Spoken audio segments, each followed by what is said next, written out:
Welcome. It's finally here. The KCMA podcast, the Kentucky Commission on Military Affairs podcast, also what I will refer to intimately know as the Foxhole. So let me tell you a little bit about this Foxhole podcast. This podcast, it was designed to interview key and influential people who live and reside in the state of Kentucky. That's right, the bluegrass state. You see the horses over here. The bluegrass state. And why? Because we want to help military members and their families succeed. Period. Point blank, no questions asked. At KCMA, our staff, we are working tirelessly to create content that will help those and our beloved Kentucky military members and their families succeed by doing it one of the best ways that we know how, and that's simply listening to you, the Kentucky military community. So it doesn't matter if you're active duty, reserve, National Guard, Army, Air Force, Navy, Marines, Coast Guard, or Space Force. Doesn't matter if you're a family member, if you're a military spouse or a military dependent. Doesn't matter if you're a veteran service organization like the American Legion, the VFW, the DAV. That's right. We want to hear from all of you. How can I hear from you? Because I want to hear from you. That's right. I want to hehear from you. You can find me at sean.owens@ky.gov. Again, that's SHAUN.OWENS@ky.gov. Remember, military family, this is your podcast. You are the audience. I want to hear from you. I'm going to interview some great people, but I'm going to ask them some awesome questions and discuss some things that you want to discuss. So join me as I head into the Foxhole with today's special guest.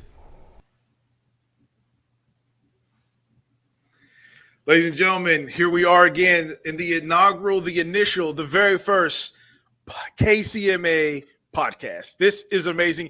And I felt like there was no better guest to open us up with than the one and the only Dr. Dallas Kratzer. Dallas, how are you doing today? I'm doing great, Sean. How about yourself? You know, I have no complaints. It's a great day. This is a phenomenal start to the podcast. This is the podcast that is designed to hear from our military members, and we're doing all things military, all things Kentucky. I like it. I love it. I'm down for it. Excellent. Can't wait for our military members to get involved and tell us what their thoughts are as well. Yay! This is going to be awesome. You know, when you and I first started talking about this, I knew it was going to be a tremendous success, and I knew you were the guy to make this happen. You know, you've got a military background. You understand that. You have an academic background, so you understand that, and just your presence that you bring to the podcast. It's going to be fun. I think our guests that we'll talk about later on are just really going to enjoy engaging with you and sharing with our military community here in Kentucky. Well, Dallas, first of all, I want to thank you for this opportunity. But, you know, the reality is, like, you heap praises upon me, but my job as the host is to heap praises upon you. Listen, the world, if they don't know who Dr. Dallas Kratzer is, I promise you by the end of this podcast, we'll give you a very small insight into the amazing mind. And I call him the walking Rolodex of Dr. Dallas Kratzer. I think he knows or is associated with just about anyone who's anybody that anyone could feel is important in Kentucky or in the military, period. Oh, dude. So I want to thank you for taking time out of your busy schedule to even make this possible. Well, thank you. Thank you. So here on the KCMA podcast, we're going to do all things Kentucky, all things military, but let's start off with the Kentucky part. So Dr. Kratzer, Please call me Dallas. Oh, Dallas, Yes. What makes Kentucky a great state for military families? There are so many dynamics that Kentucky has to offer that makes it a great state, a great commonwealth for military families to come to and stay. Of course, we have Fort Knox, which everybody knows Fort Knox. It is known internationally as a place in Kentucky that is significant to the world. The gold is there, you know, but that's just for popularity. More importantly, right. Kentucky is a great state because, first of all, we are not only military friendly, we are becoming more and more military ready every day. And we're doing things in the state that facilitates employment, culture, society, all of the different dynamics that military families need. Fort Campbell is another great facility. A lot of Army folks rotate through there, but we're in the center of the nation. So we also have Wright Pat, which is very close, an Air Force base. We're very close to within hours of driving distance of Virginia, DC, all over. So we need to continue to promote that and help people to understand why we're a great state. And we're doing a lot of things. We're going to talk about that later on. That's why I think it's a great place. It's beautiful. The bluegrass, you've got the mountains in the east, you've got the Mississippi on the west. It's a great place. I love it. I'm actually from Ohio, but we chose Kentucky to be our retirement home. And we are here to stay on. I love it. Listen, I love that answer. That is a great maybe we should get a spot just for you explaining how great Kentucky is for military members. Yeah. Do a whole new podcast just based on that. But let me ask you this. You brought up a great question. There's more, and we're going to talk about it later on about why Kentucky's great. It's just, there's so much. Okay, go ahead. I'm sorry I cut you off there. No, you're good. You're good. This is what we're here. It's a conversation. It's a dialogue. Yeah. And so you brought up a very key point. You said there's a difference, or you talked a little bit about a difference between military friendly and military ready. Could you explain the difference to that to our listeners out there? Sure. So I'm an academic.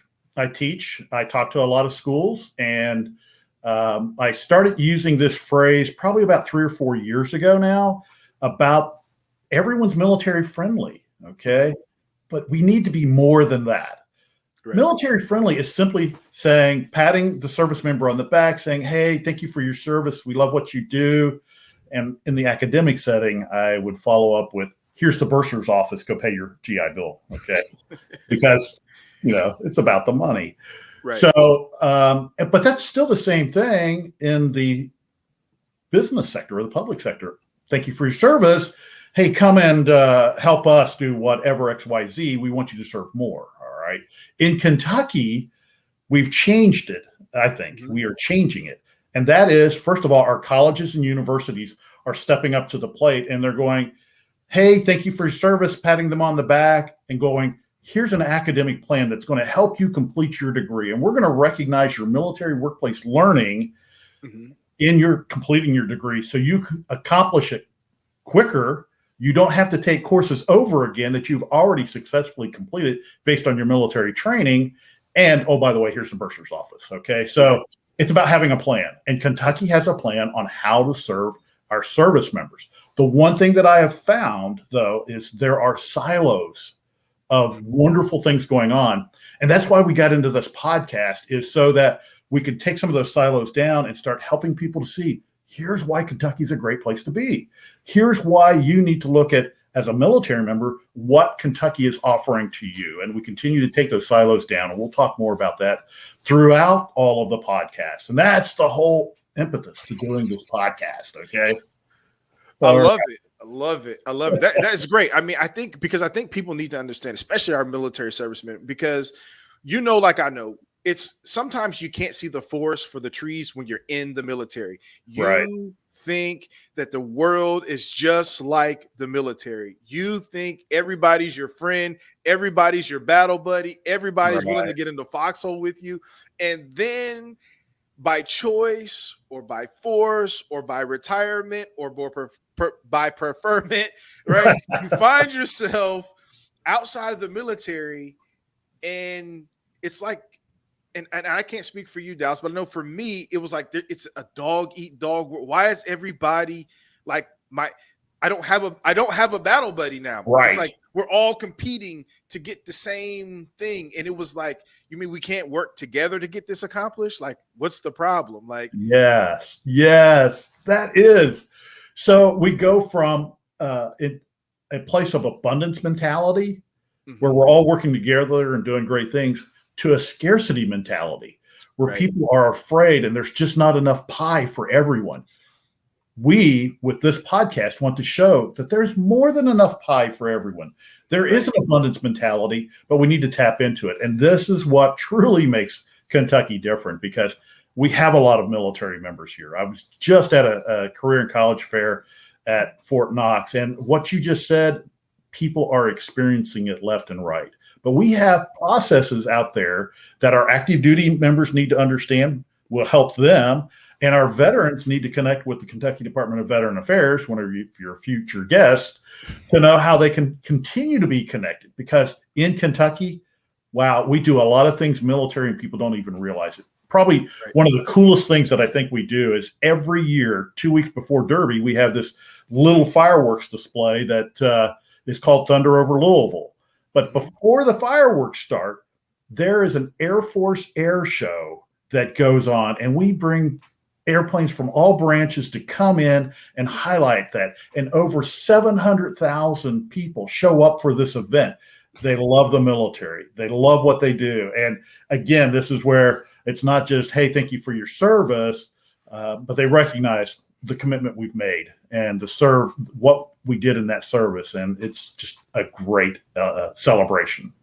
Man, listen, Dallas, we could go on and on and on and on and on some more. That's about right. all the things. And guess what? To all our military members out there, we will get to as much of it as we possibly can. Right. But right. let me ask you this question. Let's get a little more personal. Let's remove a little layer. So we heard the 10,000-foot view. Let's talk about Dr. Dallas Kratzer and the Kratzer family. Let's talk a little bit about your military story. How did you get involved in the military? What made you sign up? How long did you serve? All those. Sure. You give us a 10,000-foot view. We don't have to, know all the intimate details. Right. But give us a little backdrop. Right. So, I did not see it coming to go in the military. I was a high school kid just floating along, and my buddy, my best friend, Mike, his dad was in the Guard. I didn't even know what the Guard was at that time. He's like, hey, man, I'm going to go up to Columbus and look into getting in the Guard. I'm like, okay. He's like, you want to ride along? Sure. I didn't know where we were going. I'm thinking, free meal or something. And the next thing I know, this was like February. By May, I was raising my hand. I was doing an oath. I was getting on an airplane off to San Antonio, and the great adventure started for me. And that's how I like to categorize my military career. It was a great adventure. Okay. It was unbelievable. I did 35 years in. I was started in the Air National Guard, went active duty, got back off of active duty after 6 years, got in the reserves. Did that for a while, was an Air Force ROTC instructor at the University of Louisville, which helped me open up some other doors. Education is the key for our military members, and you need to think about that. Because I know in my own personal adventure, I started off as an enlisted guy. At age 33, I walked across the stage, got my bachelor's degree, and it allowed me to commission, opened up a lot of doors, and there were two boys that were 9 and 12 in there at that time. In the audience, my sons who saw me get my degree at 33, and they said, Dad, we're going to do it differently. And both of them have completed their bachelor's degree right out of high school. The military helped us to pay for all that, and they both went on and got their bachelor's degree out of the way. One is now a lawyer, and the other just completed his doctorate in ministry. So I have my sinister and my minister. And they're great, great young men, and very proud of them. They're 35 and 38 now. So, and their families are growing up, and their kids understand the military, because if you look behind me, I have lots of trinkets and beads back here that I've accumulated. So in that, 35 years in the different branches, I got in the Guard toward the end of my career, finished off 24 years of active duty, and retired. And I thought, you know what? I'm going to sit on the porch. I'm going to enjoy life. I'm going to do what they call preferment. And just a quick note, and I know you like this. Preferment is different from retirement, because in preferment, in retirement, you're getting the check and things just happen. But in preferment, you're getting the check and awesome things happen because you get to do what you prefer to do. I didn't think about coming to KCMA. As a matter of fact, you're going to talk to Brigadier General retired Steve Bullard here in a week or so and hear more about KCMA. But he sent me a note about looking for someone to work with KCMA on a full-time basis. And I was kind of shocked. I asked him, I said, are you asking me to do this, or do you really want me to find you somebody? He said, well, I didn't think you wanted a full-time job. I'm like, oh, no, are you kidding?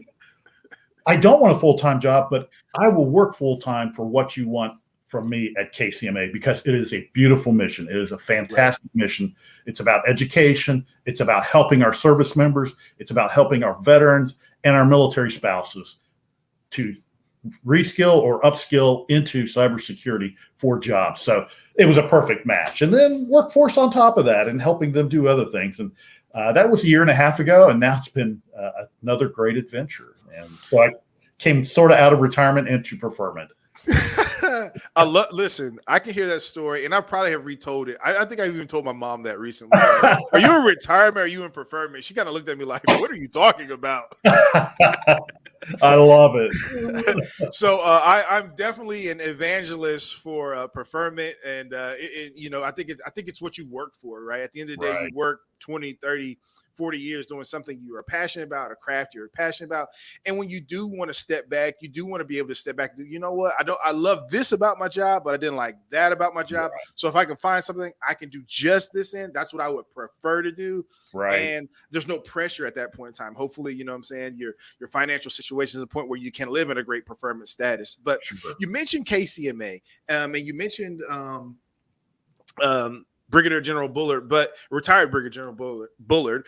But can you tell us a little bit more about what your role is at KCMA and maybe what you do on a day-to-day basis or a month-to-month basis or on a preferment basis?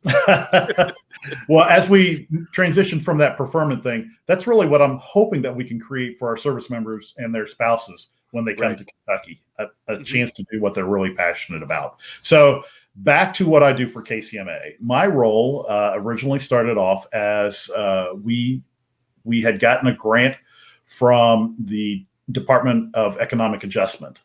They fall up under the DoD. It's a $2 million grant to stand up a cybersecurity training program at the University of Louisville to help provide more IT cyber professionals in Kentucky to help our defense industry. So that was kind of my mission. KCMA has been around for a while, and Steve will talk more about that when you have him on the show. And so they asked me to come in and do this. Additionally, there's a workforce element, because not only do we want to train them, we want to help them find jobs. Right. So in that, we're doing a lot to make partnerships with organizations and colleges across the Commonwealth to engage them in employment also. But something we found out during that time is there are other occupational opportunities. So we're looking at expanding what we're doing to include things like law enforcement, medical professionals, folks who are in teaching industry. So we're expanding that, and there's more to come over the next 12 months. We really see some big things happening.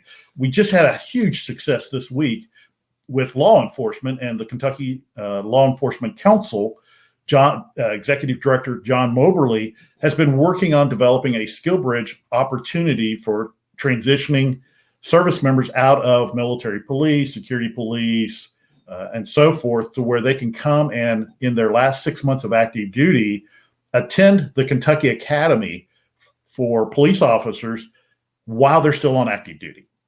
Okay, now here's a huge benefit to this. In Kentucky, right now, it takes about 6 months to get a seat in the academy, and then the academy is 5 months long. Well, the police department has to have them on the payroll during that whole time. The program that we've started with KLEC, they can go to the academy while they're still on active duty. They've already been through the hiring process with the police department, but the police department doesn't have to bring them on payroll until they complete the academy. Additionally, and here's the big win, Commissioner Gillick from the Department of Criminal Justice has worked to get us seats in the academy. So for our military members, they don't go to the next available, they go to the next academy. That shortcuts that 6 months. So we save 6 months, we save 5 months in the training. So when they go to the police department after completing the training, the police department saved 11 months of payroll, and they have a full up round that's ready to go to work. So that was a huge win this week. Huge kudos to Commissioner Gillick and to Executive Director John Mobley. So great things there. And this is the tip of the iceberg. We're going to do more of this stuff, and we're going to open it up for veterans And Yep. we're going to open it up for military spouses. More to follow. So stay connected with us. You're going to hear more things like this. I love it. I love it. Just to touch on something, you mentioned upskill and you mentioned skill bridge. Typically, I mean, I know as academicians or however the proper term is. See, I can't even say the word right. We're both doctors. I'm still messing up words, right? That's right. In the academic world, I'm very familiar. I think you're very familiar with skill bridge and what upskill really means. It's not a term that I don't think I used a whole lot when I was serving in the military. Not sure if that was a term you came across a lot in your military service as well. Could you kind of explain what upskill and skill bridge is Sure. to our veteran or to our military audience out there? Okay, so let's start with Skill Bridge. Skill Bridge is a DoD program that will allow service members in their last 12 months of military service before they either get out or retire, ETS, whatever the case may be, they can go and do an internship with a business that they're interested in. And in that, there are a lot of organizations, the U.S. Chamber of Commerce uses it, the USO uses it. We have a wonderful program here in Kentucky called USA Cares. They use that in a senior fellowship format at Fort Knox and Fort Campbell, but anyone can be involved in that. The one that we're setting up, that we've set up with the Kentucky Law Enforcement Council, is specifically to military police. So let's say you're an MP and you want to get into police work in Kentucky. This skill bridge will allow you to take time while you're still on active duty to go and learn what they do. We also have skill bridge people working with LG&E. LG&E are our power company here in Kentucky. Mm-hmm. We bring them in as either production folks, linemen, whatever the case may be. They get the training. The plus is the business doesn't have to pay their salary because the member's still on active duty. They still have their health care, but they get a chance to work together to see if this is a good fit.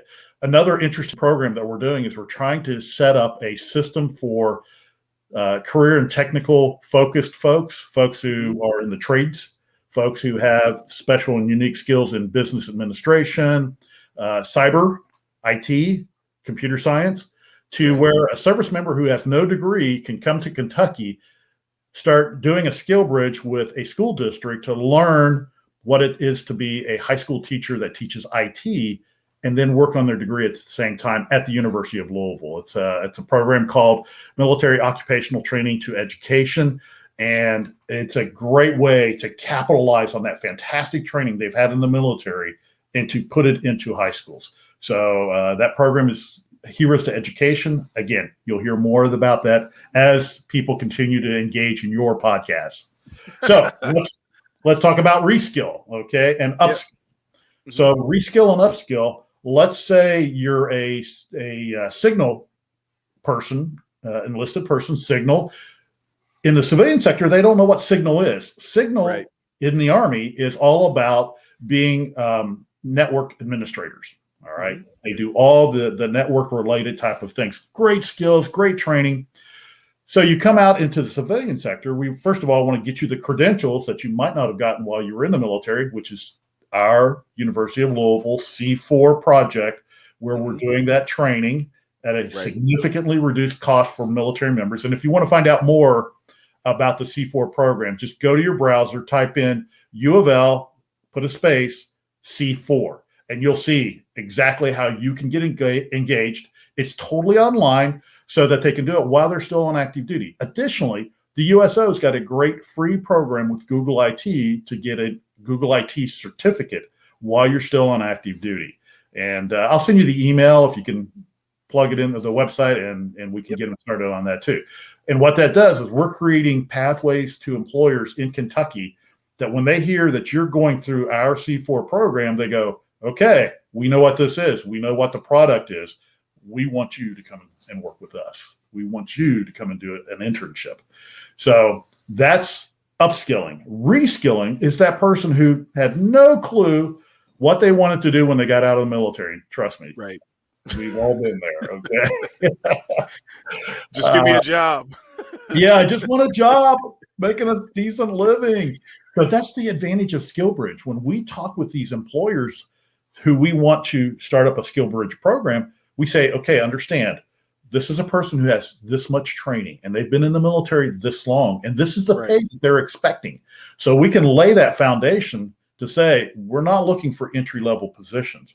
We're looking for positions that are comparable to where the service member is coming out. So if they've only been in 4 years, here's what we would expect you to look for in the way of pay and position. If you're coming out at 20 years, this is what we should look for in the way of pay and position.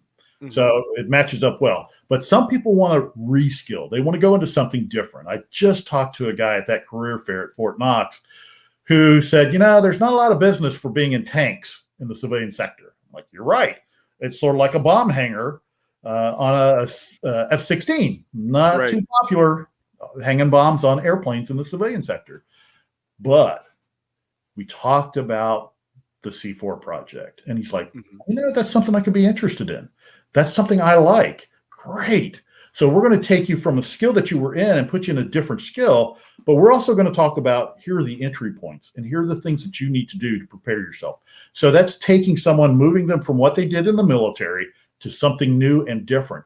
But more importantly, I talked with a young guy out at Kirtland Air Force Base just this week also. And he's like, I was security police this whole time. I don't want to do that. That's not the kind of work I'm interested in. I'm like, okay, so let's talk about it. And we started talking through some things. I said, well, this is some things that happen in civilian police work. He's like, really? Didn't know that. Here's some other things that go on that are law enforcement type of things that your experience can be used over there, but it's not really police work. It's a different kind of police work. Really, our service members need those advocates. And that's what KDVA will do, is help them to see the opportunity. Okay. Right. So that's what this podcast is about also, is helping service members to know these are the things that are out there. But this podcast is much more than just that. Okay. There's, we want to educate people about what goes on military connected in Kentucky.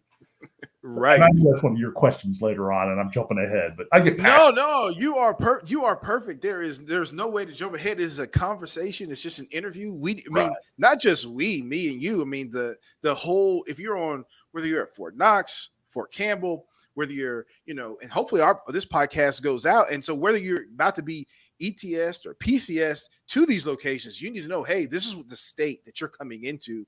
This is what we can offer you, to whether you want to, jump ship or you're thinking about retiring. Do I want to stay in Kentucky? If you're at Fort Campbell, do I pick Kentucky over Tennessee? Right. If I'm at Fort Knox, do I go, you're from Ohio. Like, you didn't have to choose Kentucky. You could have went back to Ohio, but you chose to stay in Kentucky and build something and let all these people know what's happening in the military and in Kentucky, to keep them here so that we can keep making Kentucky the great state that it is. That's right. Excellent.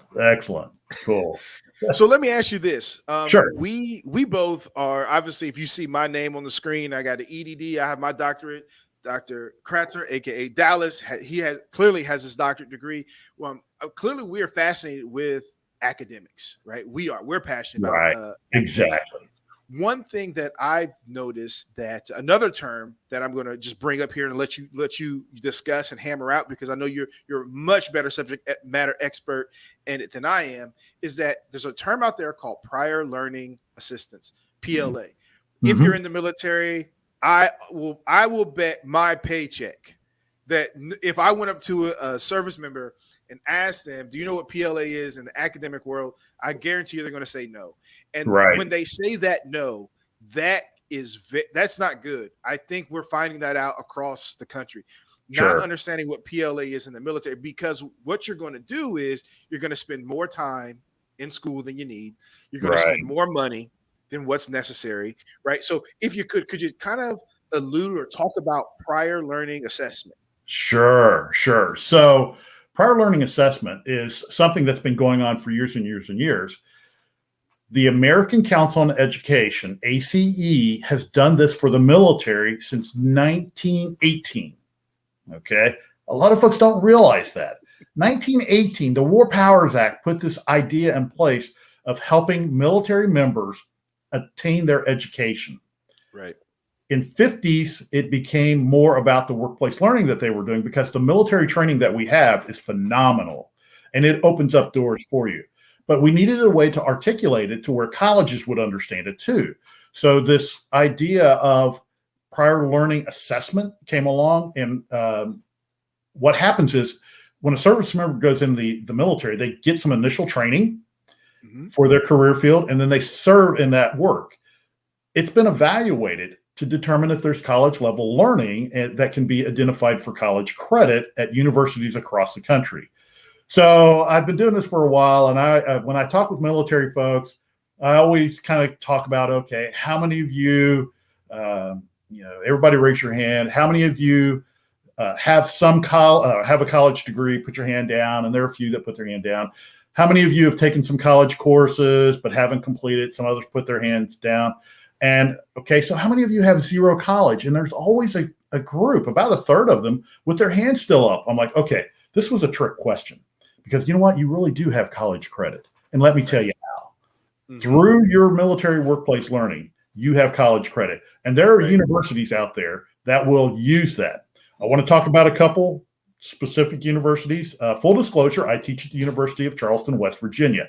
We are fantastic at using military workplace learning to help people complete their degree. Here in Kentucky, we have two schools that are fantastic with it. First of all, the University of Louisville, they've been doing it for over 50 years, and they've translated that to the civilian sector also, because there are civilian jobs that you do that you can earn credit for the training that you've done or the work that you've done, because you're learning. And it's experiential learning, not just experience, okay? And experiential learning is a process, and we can see that process. David Kolb wrote it out. Experiential learning is there's a concrete experience, and from that concrete experience, you reflect on it. And as you reflect on that, you say, hey, here's how I can do this differently. So you abstractly come up with a new way to do it, and then actively experiment with the new process. Well, that's experiential learning. There are people that have experiences. They have that concrete experience, but they never learn anything from it, and they're doomed to repeat it over and over and over and over. They never go through the cycle. We capitalize on that prior learning so that we can then identify the credit.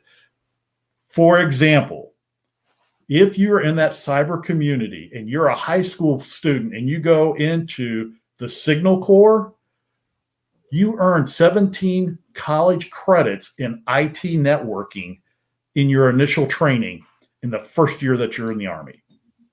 17 credits. So really, you're not just in the Army, you're in college.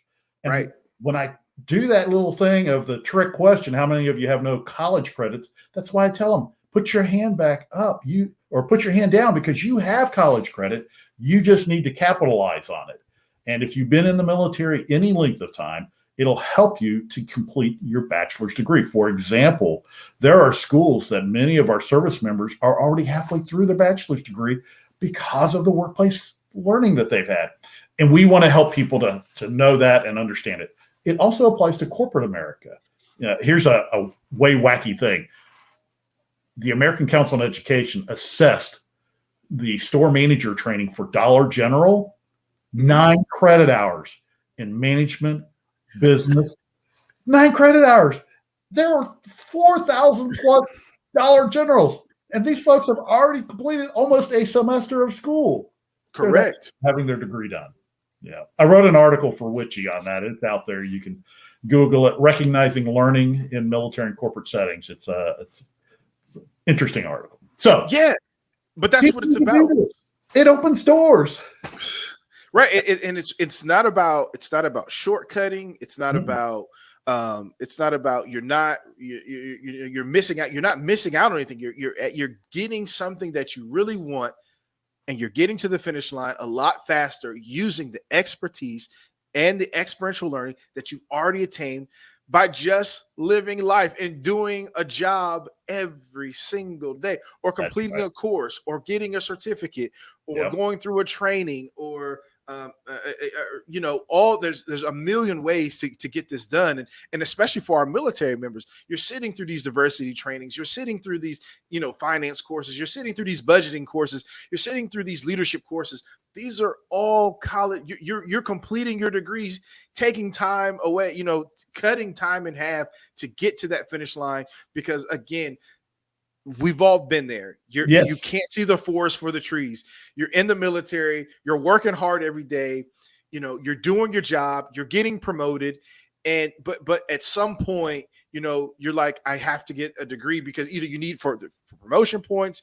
Obviously, if you're an officer, you can only go but so far. You get, they're not going to get you out of captain if you don't have the bachelor's degrry. Right. Like, you have to get it done. And you're like, well, it's going to take me 4 years and this, that, and the third. And where am I going to go? And how am I going to use the GI Bill, or am I going to use Army Ignite now since we got rid of Go Army Ed? Right. And it's like, the reality is, you've already saved time and effort by just going to your trainings, doing your job.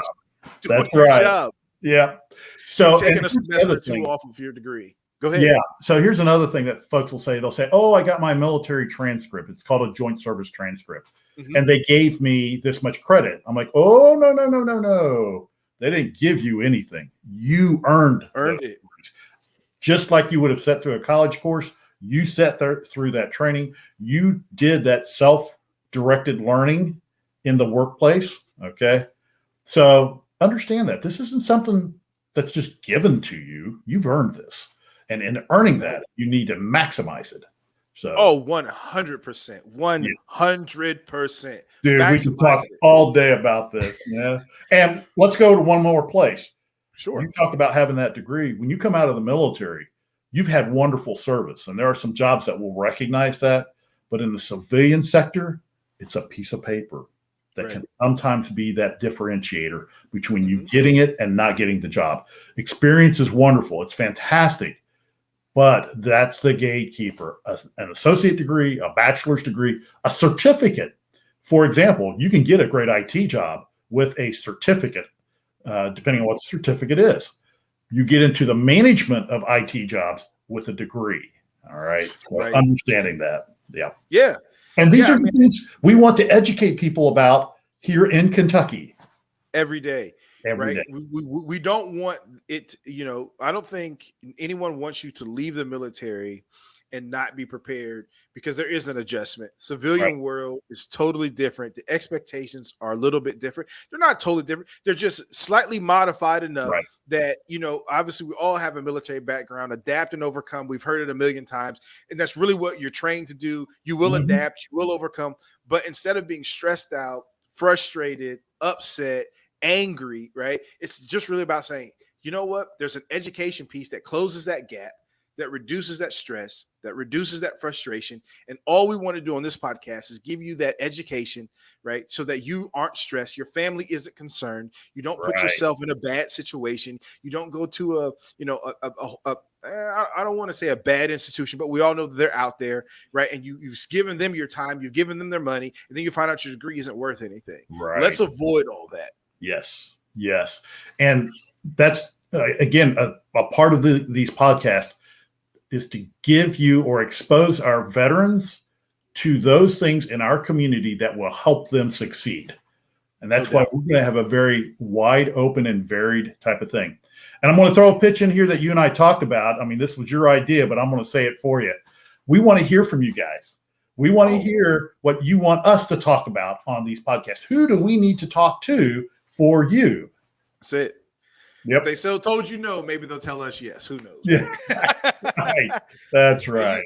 And obviously, if you've seen the commercial, you can contact me at Sean.Owens, SHAUN.OWENS@KY.gov. But before we let you out of here, Dallas, I have to get you through Sniper Round. Sniper Round is a very fun, very fast segment.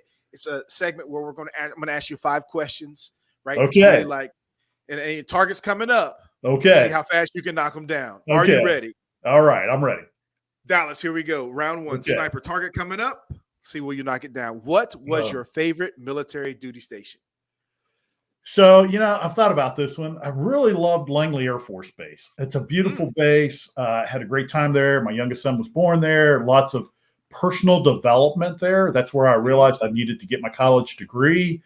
But I taught Air Force ROTC at the University of Louisville. And man, that was so awesome. I had a great time there. I did it for about 4 or 5 years, and I got to meet a lot of folks. I fell in love with Kentucky through that. And I came down here to go to school myself. I went to the Southern Baptist Theological Seminary while I was working.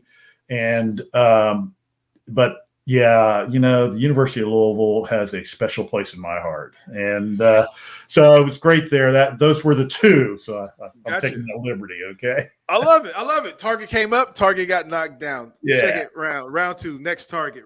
What was or is your best military memory?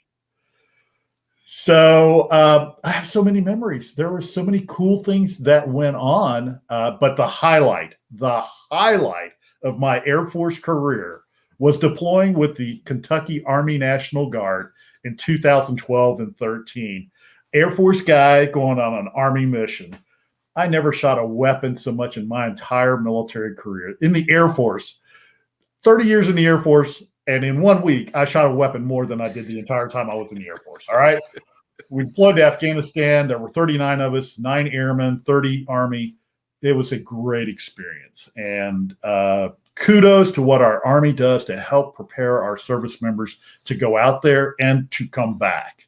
All right. And we have recognized a lot of the mistakes we made in previous conflicts to where we have great processes now, not only for our service members, but also to help the service members' family. Okay. Right. And that's such an important part. So we'll continue to talk about these things over time too, with some of our guests to identify those resources within our community to help. All right.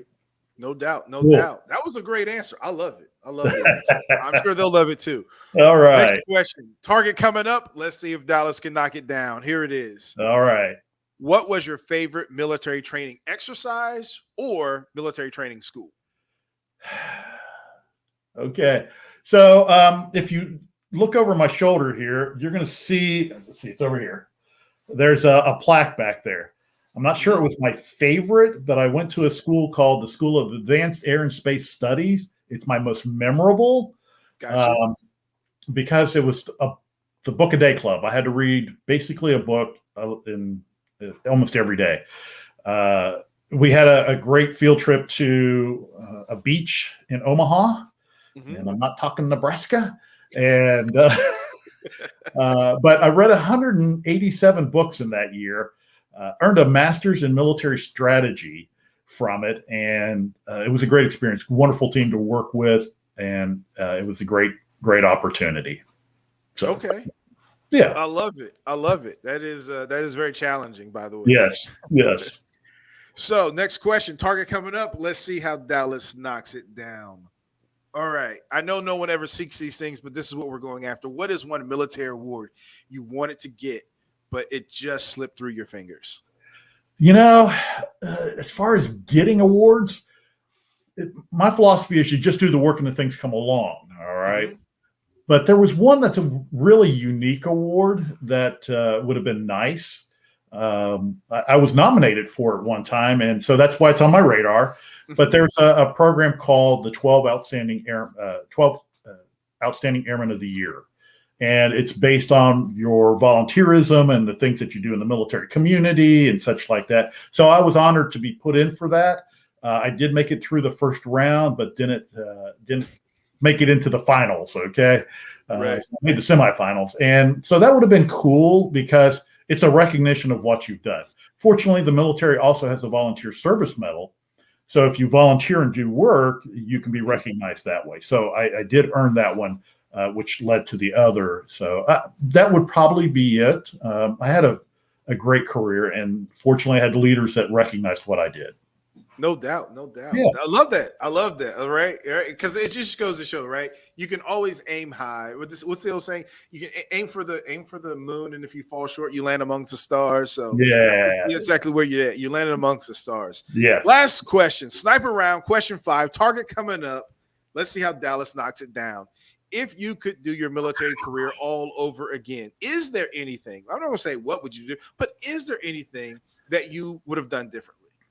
I've wondered about that. I did 15 years enlisted time. I value that tremendously. I was an E7 when I got my commission, but I really wish I would have done my degree earlier. It took me a long time to figure that out, and then it was a lot of work to get it and complete it. So the sooner you can figure that out, the better. If I had done that so much earlier, where could it have led? And right. I still value my enlisted time. I retired as an 05 lieutenant colonel, so I have nothing to complain about there. That's for sure. And very honorable rank to retire at, and had a great career. So that would be the only thing. Get the education sooner. Maybe I wouldn't have commissioned until later on, but I would have had that piece of paper to really help me do more things. So that's what I would say. All right. Love it. Sniper round was amazing. There were great answers, by the way. Okay. You did a phenomenal job of knocking them down. All right. Can I do a shout out? That's where I was going to next. You're reading my mind, right? Yeah. All right.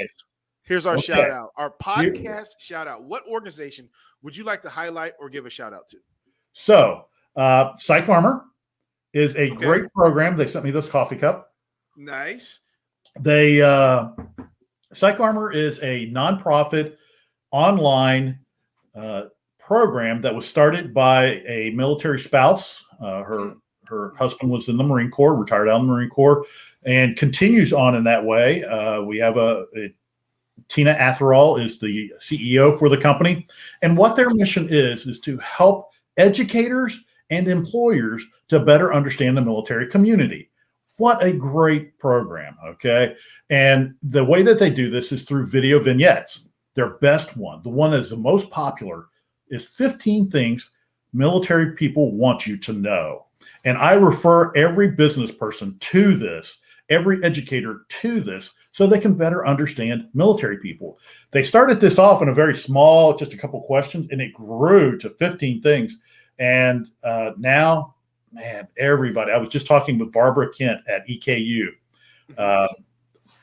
We'll come back to that. And she has developed her own little thing at EKU. She's the veteran service coordinator at EKU to help educate her staff and her professors on the military community, because these vignettes are free. Anybody can go out there, but they're very well done. They help you to see. And they just did one on military spouses and employment and military families. So they get leaders across the country to do this. I'd encourage folks to go out there. Psycharmor.org is their website. And one other thing, EKU, I mentioned three schools earlier. I talked about University of Charleston, University of Louisville.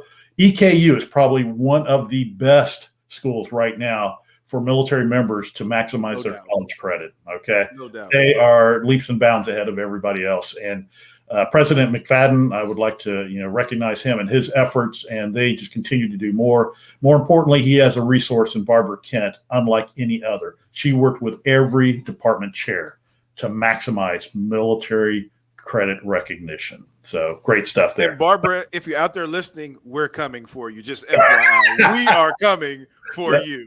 That's right. That's right. But Psych Armor and Tina Atherall, they are such a great group of folks. Carol Turner, she makes things happen there, okay? And they're responsive. Maybe we can have Tina come and be one of your podcast members. We will definitely try. We'll definitely try. We will leave no stone unturned. All they can tell us is no. That's right. That's right.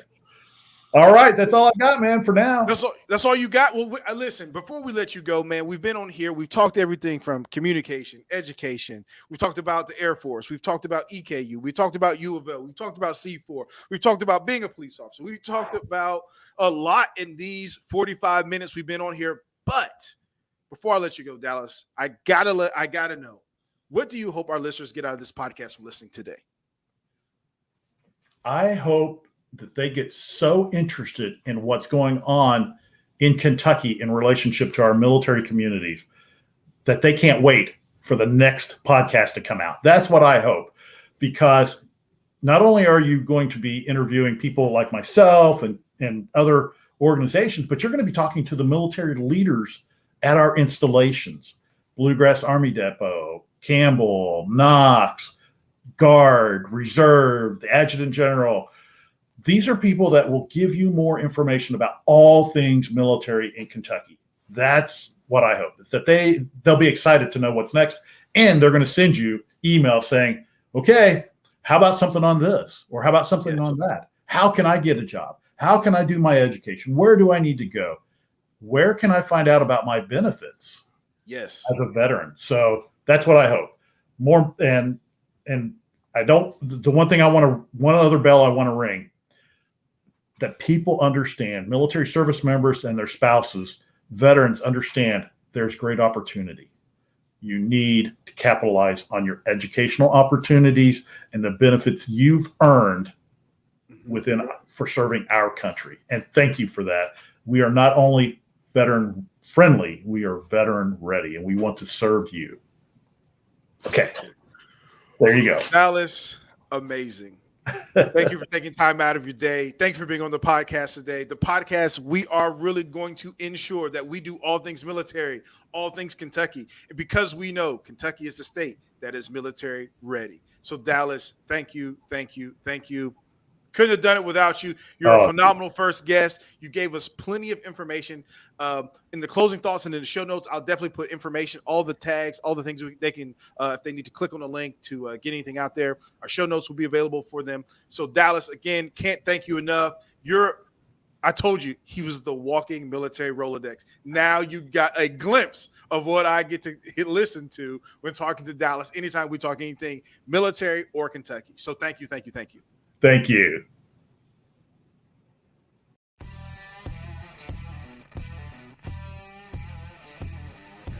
Thank you, Dallas, for being our initial and inaugural kickoff Foxhole Interview guest. Was that not an amazing Foxhole interview? Well, listen, as promised during the interview, we kept it all things military, all things Kentucky.